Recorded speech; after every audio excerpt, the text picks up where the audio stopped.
Hi guys, welcome back to my YouTube channel. It's your fave Nemi Effy. So a lot of people keep asking me for my hair growth secrets.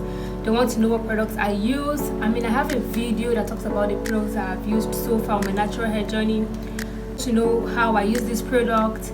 They want to know how I care for my hair, basically how I have been able to achieve this length and thickness of hair. In today's video, I will be spilling the tea.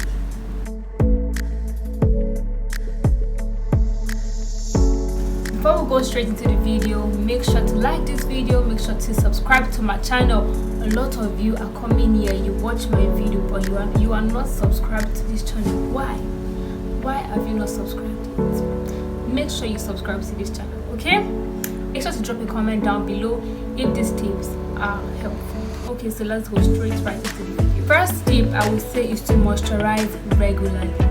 I make sure that my hair is never dry, because when your hair is dry, it's easy for it to break off, and that is going to lead to a setback in your hair growth journey. So you want to make sure that you moisturize regularly. Now, the rate at which you moisturize depends on your hair porosity type. I should do a video on how each porosity type should care for their hair and how they should moisturize their hair. Basically, for me, my hair loses moisture in about 3 days. So I know that after I've moisturized my hair, if I'm not in a protective style, if I'm carrying my hair loose, like in a low manipulation hairstyle, I have to moisturize my hair like every 2 to 3 days. I never let my hair to stay dry. I have to know the moisturizing method that is best for you. The two common ones, you have LOC, LCO, that's liquid. You apply liquid, you apply oil, and then you apply a leave-in cream, or you apply a liquid, you apply a leave-in cream, and then you seal with oil. So whatever works for you, which is something that natural hair thing is like, what works for one person may not work for you. So you have to keep trying different products, different methods until you find what works best for you. So the second thing on my list is long-term protective styles. I have a video on protective style do's and don'ts.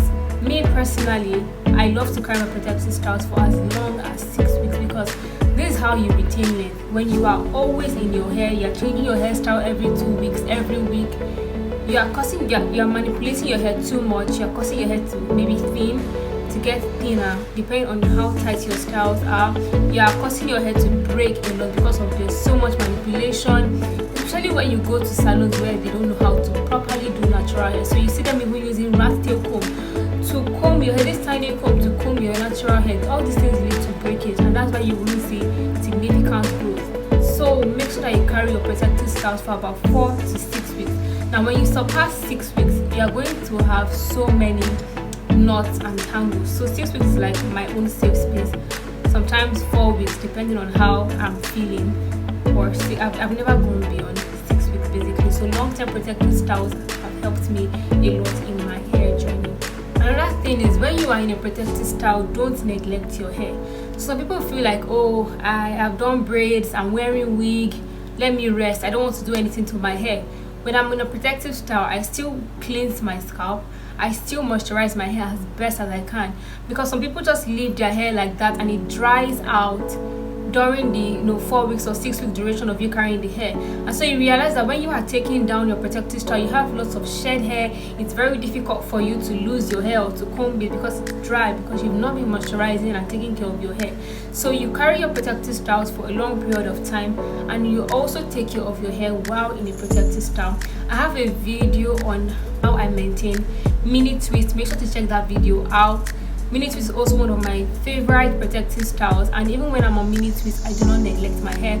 So make sure to check that video out. Another thing that has really helped me in my journey is that I pay close attention to the ends of my hair. Now the ends of your hair are the oldest part of your hair. You have to make sure that whatever you are doing to your hair, you give your ends extra attention. It's just like when you just like how you see young people and old people, the kind of things that young people can take, older people may not be able to take those things. And it's the same thing with your hair.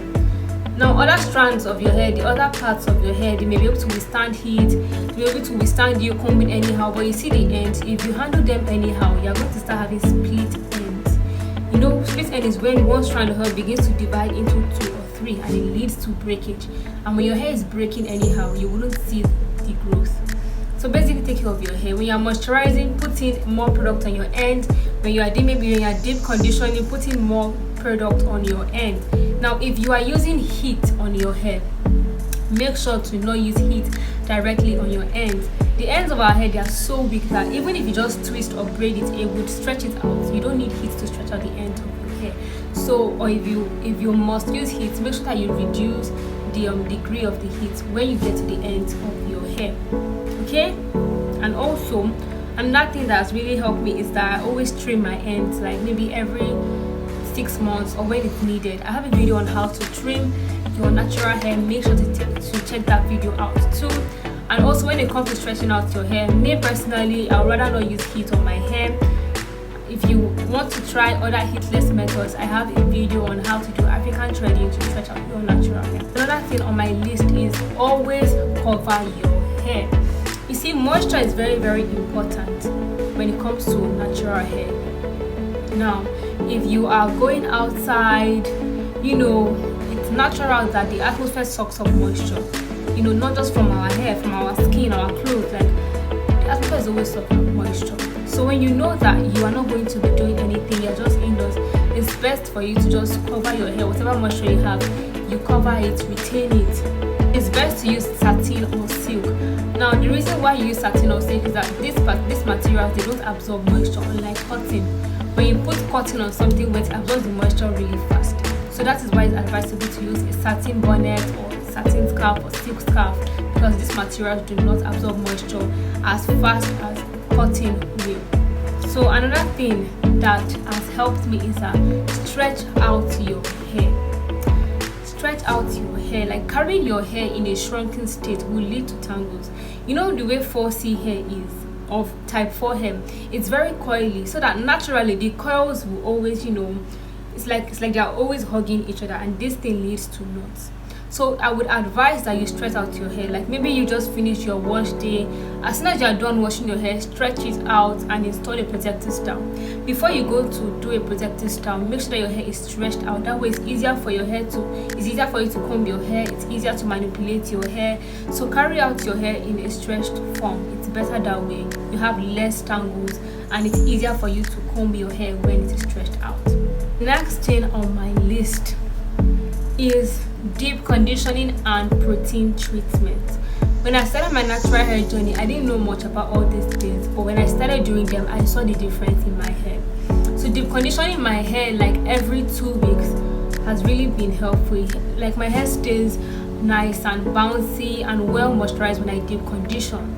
Now, at some point in my hair journey, I stopped doing protein treatment. I felt like it wasn't needed, but then I realized that my hair wasn't shrinking anymore. It was like my hair was in a stretched state constantly, like it wasn't going back to a shrunken state. And when I did research, I realized that because I've not been doing protein treatment. So what protein does is that it gives your hair elasticity. Now, shrinkage is also a good thing. I'm just saying that if you are carrying your hair for a long period of time in its free form, it's best to do it when it is stretched out.